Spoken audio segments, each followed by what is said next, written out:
Hey, I wrote a story, so I want you to read it. And it's a short little story. It's a kind of a parody of The Ugly Duckling. It's called The Ugly Apple, and you're never gonna read it, so I'm gonna read it to you right now.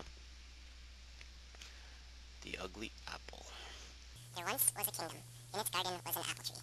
The princess which lived in the castle would walk to this apple tree and pick Pick apples almost every day.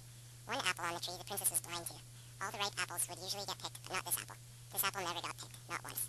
It is great joy. joy for an apple to get picked and eaten. This particular apple didn't think it would ever get picked. It grew weak, and one day the wind blew it off the tree. It rolled far from the tree and wound up in the mud. 2 days later, horseback riders came riding, and One of the horse's hooves stomped on the apple to pieces.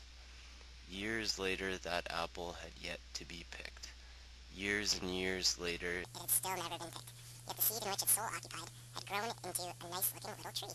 Years and years later, it was picked every day by a beautiful princess. It had grown to be the best apple tree anyone had ever seen. The tree was perfect for climbing, had apples as big as softballs, and the apples were juicy as the princess was beautiful.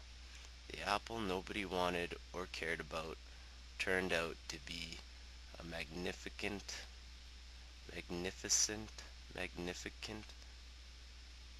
I think I spelt it right, but I don't know how to pronounce it. Weird. anyhow. The apple nobody wanted or cared about turned out to be a magnificent, wonderful, beautiful tree. Story. Like my new shirt. Cheers.